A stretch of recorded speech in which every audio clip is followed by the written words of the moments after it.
Hello and welcome. All right, everybody.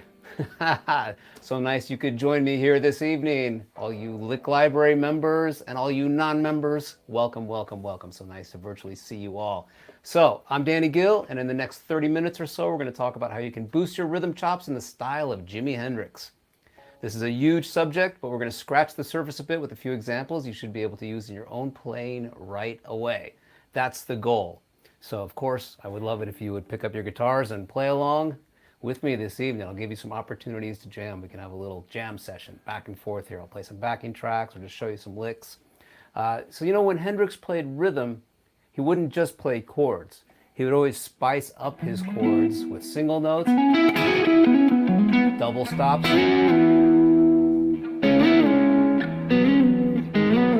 or inversions.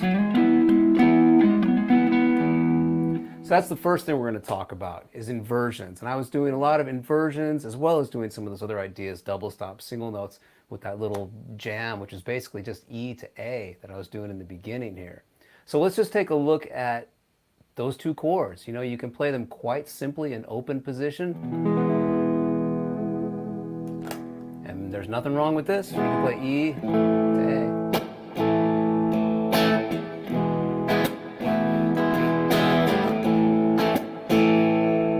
But Hendrix would rarely do that. So this is the first chord that is really, really helpful, and you should know this if you don't already. This is going to be an E chord, but it's going to have the third of the chord in the bass, which is G sharp. So it's going to be known as a first inversion of an E chord. So if you take an E like this, give you a close-up. I'm going to assume you guys know that. What you do is you take your third finger, that's barring on the 9th fret of the D, G, and B strings, and replace that with your first finger. Now that's an E chord by itself, but we're going to take what's on the B string, which is G sharp, put it in the bass, down there on the 11th fret of the A string, and that's an E major chord in the first inversion. You have E major with G sharp in the bass. And that just sounds really, really full, and it sounds great with a clean sound. It sounds great pushed as well.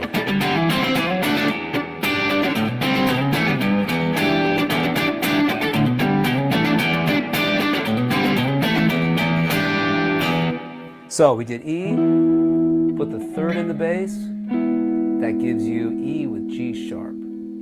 Okay, now if we do this for our second chord, A, let's try and figure that out. If this is E, well, let's see, if we move it back 2 frets, that would be D.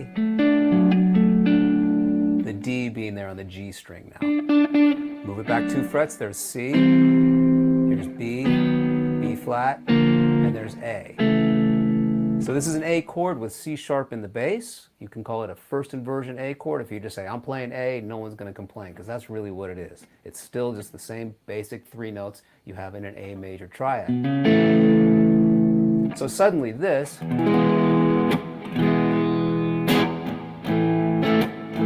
becomes this.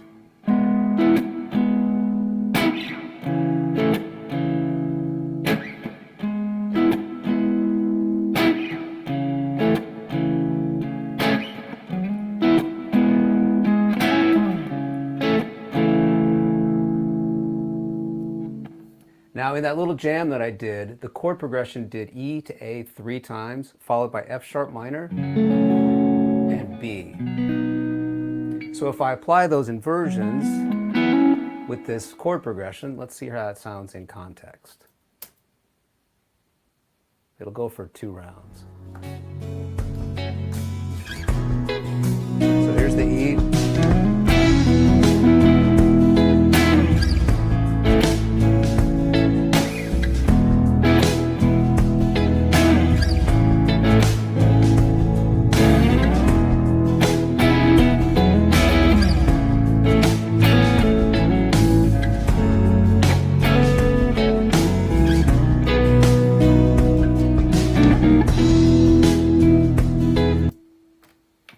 Okay, did that make sense? I hope that made sense.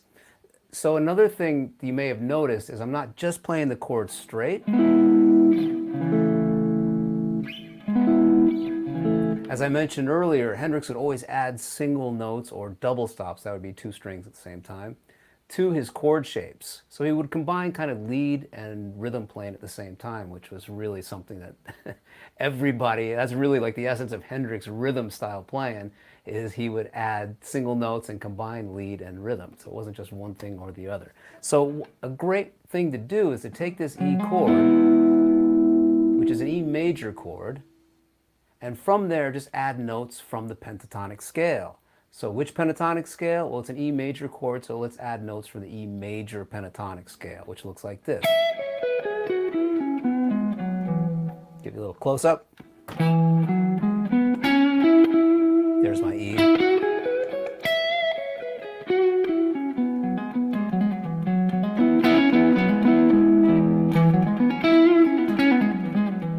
There's the E major pentatonic.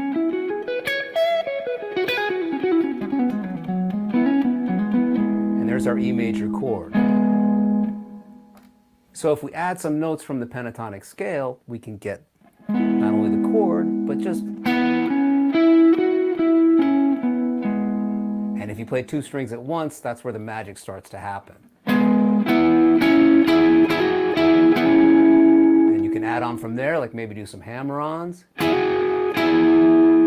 And usually when I do this stuff is I play two strings at the same time. So for example, if I'm barring there on the 9th fret of the G and the B, I'll hammer on to the lower of those two strings. So I'll hammer on to the G string. Give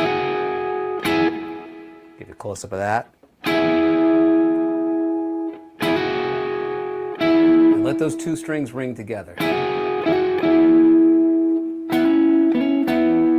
If I take the 9th fret of the D and the G strings, hammer on there from the 9th to the 11th fret of the D, but let the G string ring out. Same thing between the A and the D strings. We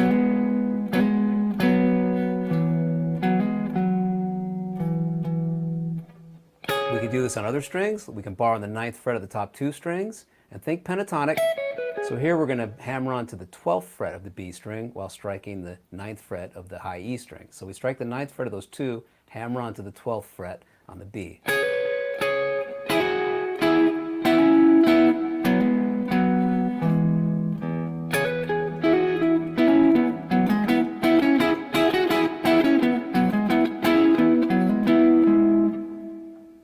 So cool.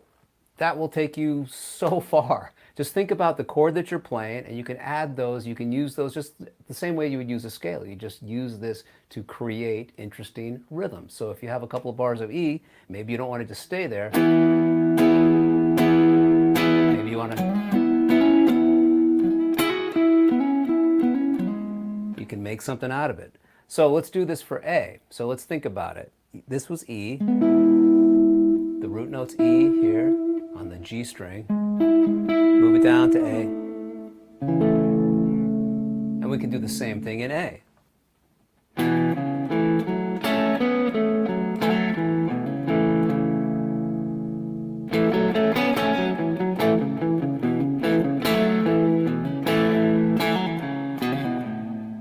Okay. So let's try taking these ideas and let's jam a little bit. So I'll play through the first round of the chord progression. Remember, it's E to A, and then we have one bar. It's E to A 3 times, and then one bar of F sharp minor. And for F sharp minor, if you want to do some fills, think about F sharp minor as being the relative minor of A major. You can do the same ideas for F sharp minor. You can add notes from that F sharp minor pentatonic.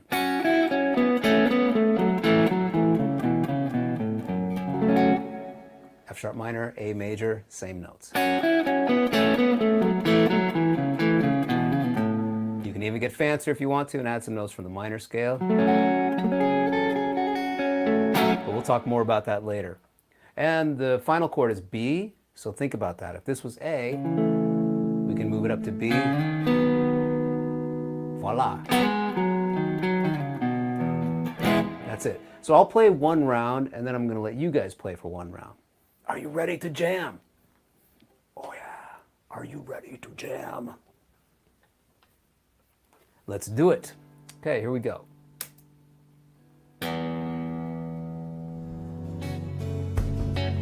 So I'll go first.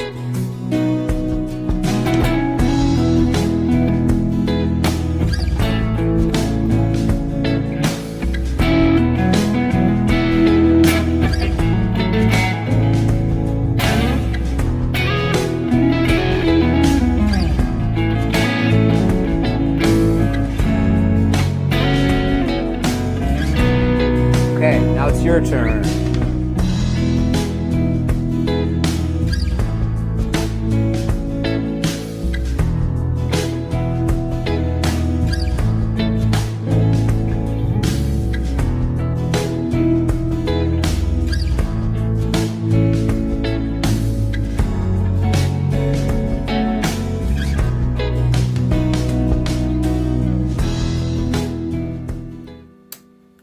Cool. How did that go? I hope that was all making sense. So just to review, it doesn't have to be complicated. E, A, play the inversion. And if you just do that, that's awesome. If you want to add to it, even better yet. The next step might be to learn some different places where you can play these two chords. So for example, if I go from E, I could play A in the same position, so I don't always have to jump back. So A could also be played here, where we have A on the B string.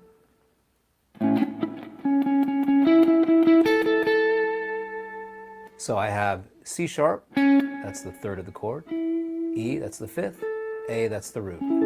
So you could have E, A.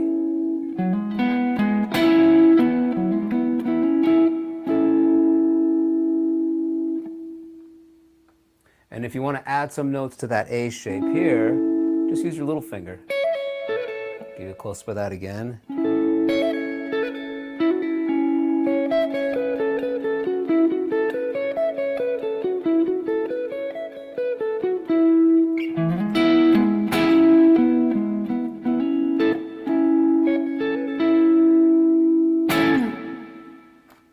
Oh yeah, a lot of information. I assume that this will also be available if you want to review this later. So don't feel like you have to take it all in right now.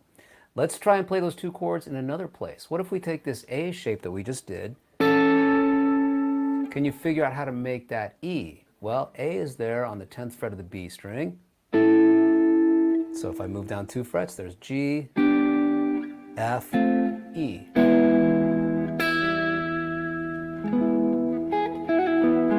And we can take A, you guys know this chord, just that A bar chord. Well, what if we do this? Just take the top part of the chord. Hendrix would always do this. He would often have his thumb in there. And from this shape, think about the chord. I'm just taking the top part of the chord. If you want to add your thumb, you can do that. But here, to add some notes to it, you can take the 7th fret here. This would be a B, 7th fret on the high E string. It would make it an add 9 chord. You can add the 7th fret of the B string. That would make it A6. You can add the 7th fret on the G string. That would make it an A sus4. So you can have E,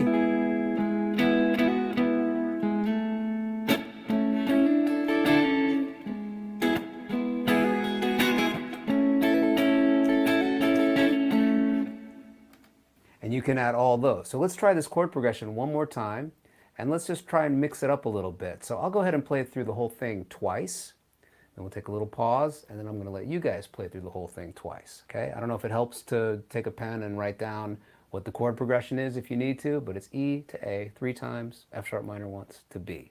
Okay? I'll go first.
That's it for me. It is now your turn. So have at it. Here you go. Just you.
Okay, awesome. Hopefully that felt all right and getting the hang of this.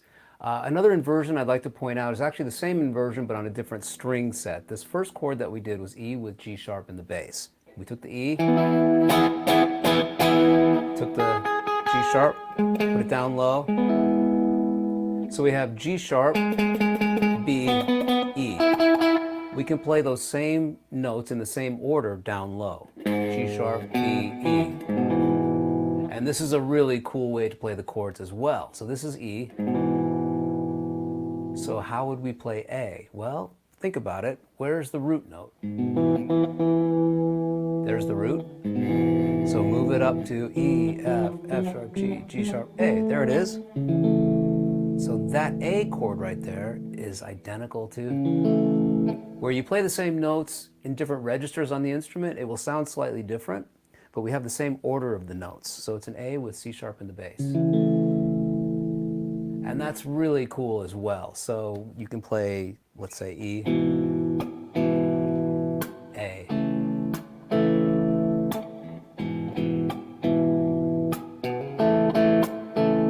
Or E to A.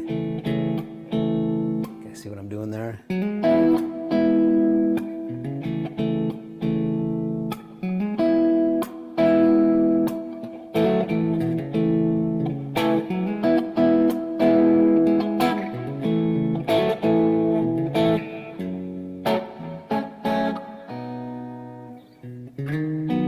There's B, and there's my E.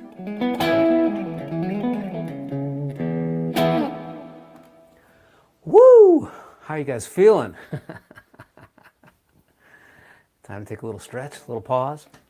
I'll throw in one more thing, throw one thing at you. This is kind of a big thing, but for me on the guitar, this was very much of a aha moment that one of those things that I learned and it's really stuck with me and I use it a lot in my playing. And that is this idea of taking a pentatonic scale. In this case, we'll take E major pentatonic. And we could play every other note at the same time. So what I mean by that is if we take E major pentatonic, and I can play every other note. So not this one and this one together, but this one and this one together. And then it can look like this as I play the scale. Always two strings, always E major pentatonic.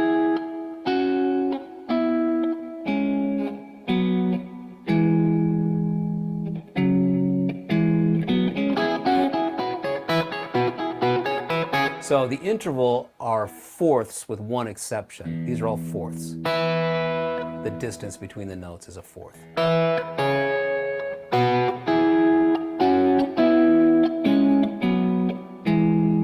Right there, it's a third, just in order to stay within the pentatonic scale.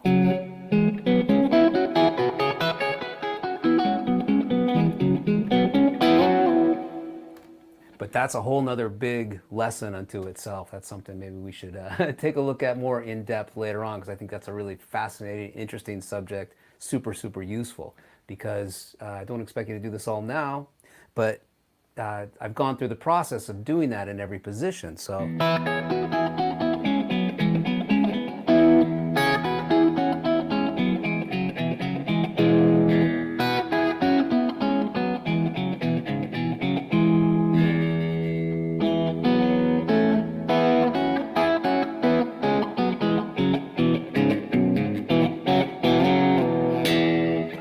can make your playing just sound really interesting. So suddenly we've gone from this to all of this.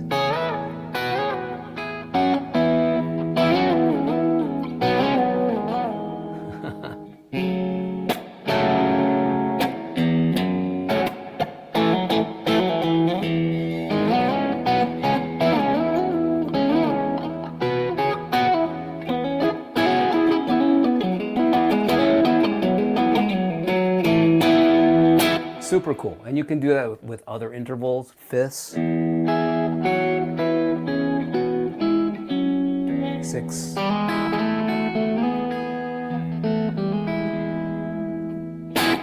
Okay.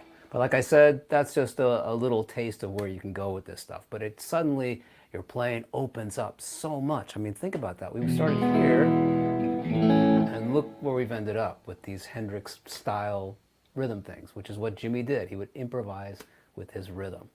So I'll tell you what, let's see. Are you guys out there? Let me check in. I'm gonna look over at my computer. I don't mean to be rude. But let's check in. Let's see. How are you guys doing? All right, jamming. What pedals am I using to get that sound? My setup tonight is, I know you can't see it. I have a Suhr big 100-watt amplifier. It's the PT100 going into a Suhr IR reactive load into my sound card here, this Apollo thing. And then I have some reverb and some delay, and that's it. But all the amp sounds are just from the amp.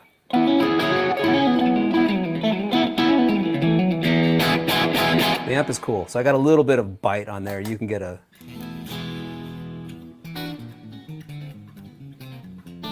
real jazzy, clean sound out of it.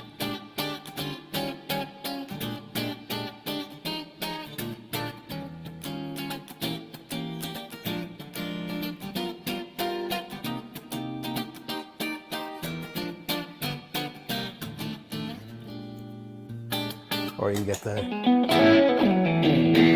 this kind of little bit of overdrive, or you can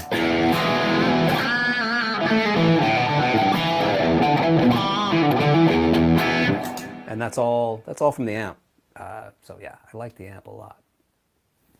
Next question. Let's see what else. I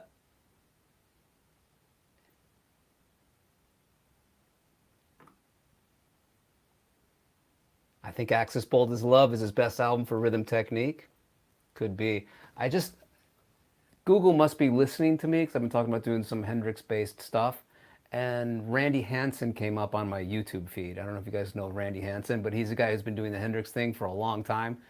Amazing. Like, he does Hendrix stuff so well. So you can search up Randy Hansen as a great Hendrix guy as well.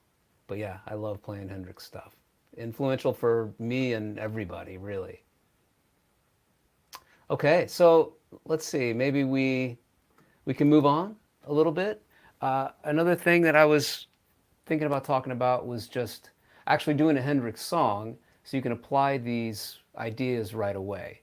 So there's many good ones. One of them, as you can find on Licklibrary, among many others, is The Wind Cries Mary. So The Wind Cries Mary starts off with those bar chords, E flat, E, F. But in the chord you're forming, you have the root note and you have the fifth. That fifth, which in this case is B flat, can also be played on the bottom. So instead of just doing this way, Jimmy does.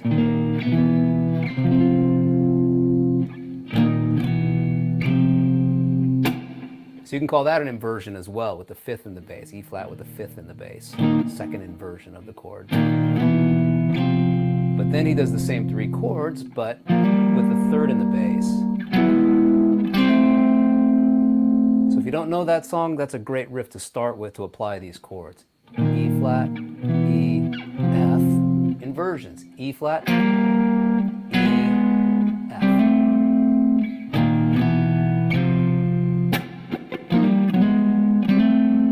notice he doesn't just play the chords, but he does the hammer-on thing. So that can be a little tricky at first. You want to make sure when you do that, that your ring finger doesn't block off the D string from ringing out. You want to hear those two together.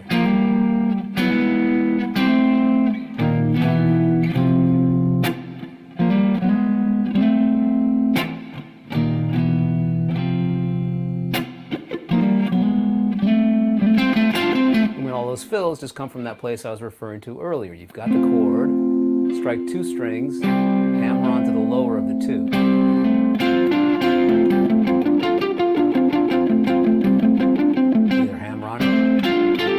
Pick it all.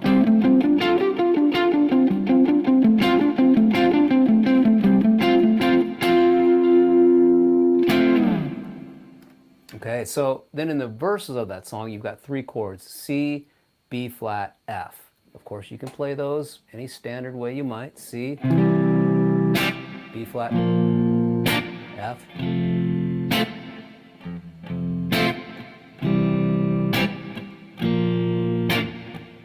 Let's try and spice it up a little bit. Let's keep ourselves interested as well. For the C chord, it's always cool to do like a hammer-on with your middle finger.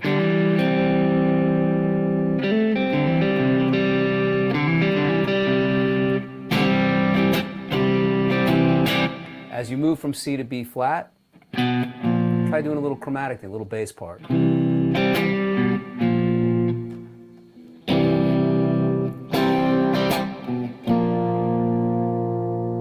An inversion down to F. If we play the F chord like this, a full bar chord, we're kind of stuck. We're using all our fingers, right? Jimmy would use his thumb. That way he could form the chord this way, and his little finger would be free to do other stuff. And if it's tricky to get your thumb around the neck like that, if you just form the chord this way, then we've got this F. We can use the open string, the open G. Sounds great. We can do the idea where we have our little finger doing some work on the same fret as our ring finger is, regardless of what chord it is, the same fret here. So here it'll be the third fret, F. That'll be F add 9, F6, sus4. But I'm not thinking about the names at all. I'm just thinking all that they're just a cool riff that works with this chord shape. So now suddenly we've got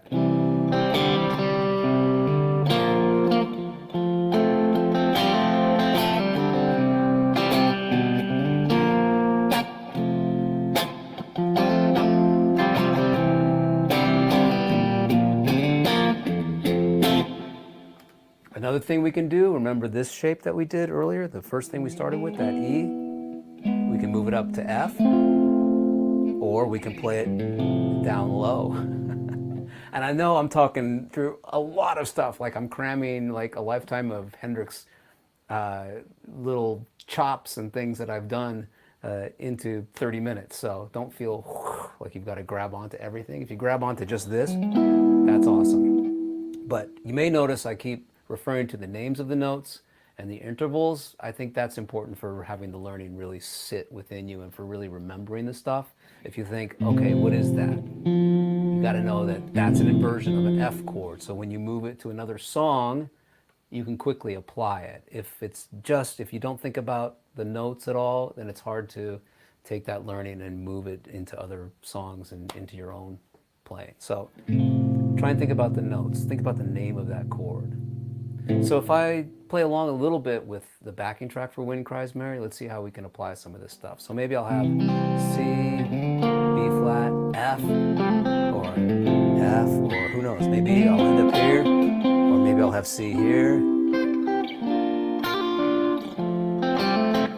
Let's just see where it takes us.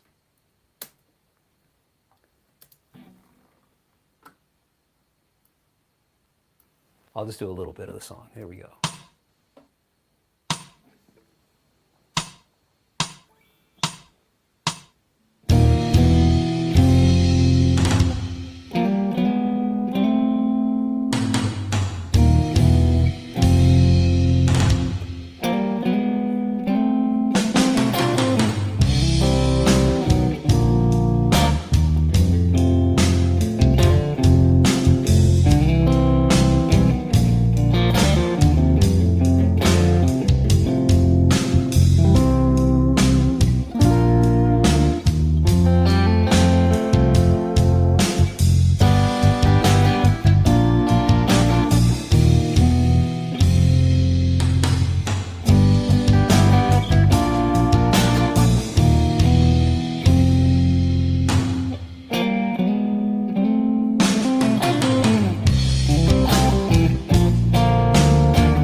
Cool. Yeah. So that's a very challenging thing to do as well. You know, make it fun for yourself. Maybe if this is challenging, that's cool. Start there. But when you start to stretch out,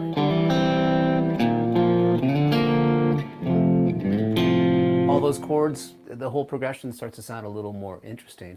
And that also helps with your soloing. So I'll leave you with one more thing, and that's also from Wind Cries Mary. It's a great example of how Hendrix was able to incorporate rhythm and lead in the same, same vibe. The chord progression for this song is kind of interesting. It's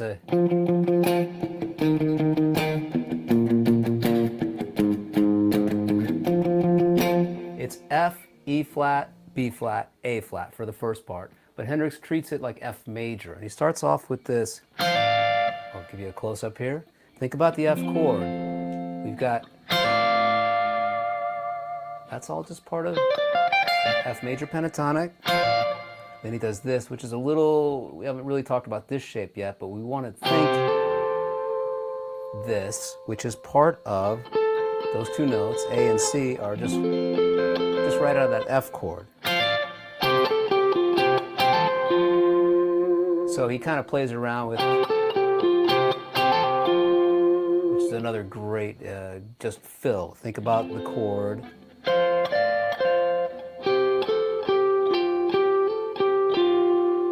And then he goes back to more of like a traditional D, F major position.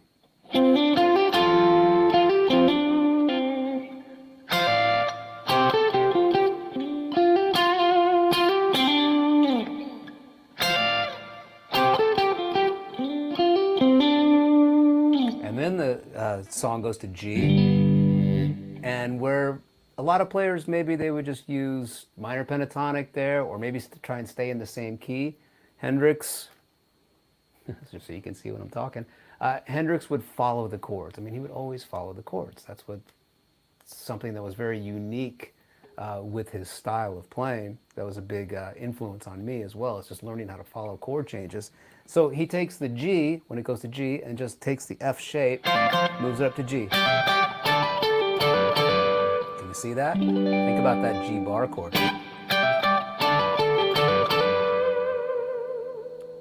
And then it goes down to B flat, and instead of just staying in G, which he could have, he moves down to B flat and does that shape, adds some color to it, and then finally it goes to D flat, and he lets go with a little minor pentatonic, and then it goes back to F, and the dynamics come back down.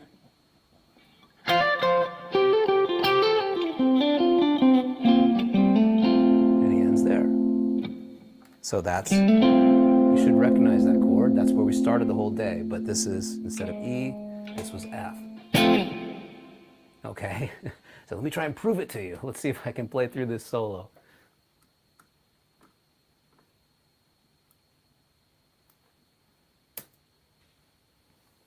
I'm going to give you the close-up here.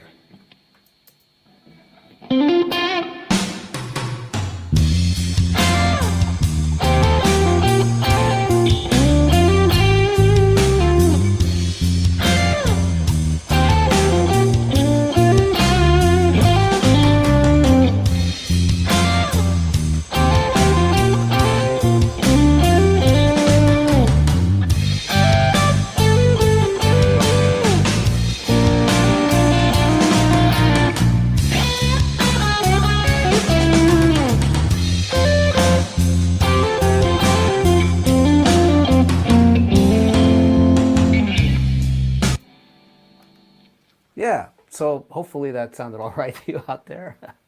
But you can see how that combination of doing rhythm and lead, it just makes everything sound more interesting, and it sounds like you're more in tune with what the band is doing as opposed to having a chord progression and a bunch of soloing going on over here. So it's it's just a great way to start playing the guitar. Think about the chords, add some fills to those chords.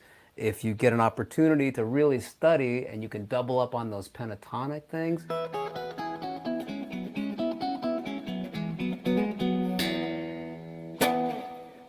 that was a big help for me in my playing. That kind of opened up some things for me.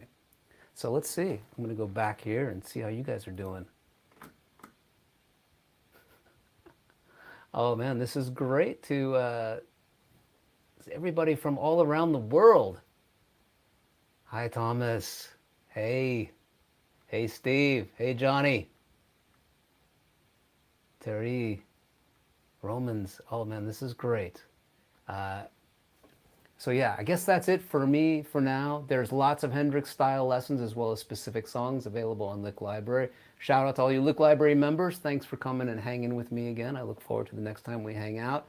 If you're not a member, you get access to some things that Stu Shields will share with you. So you can just follow those links.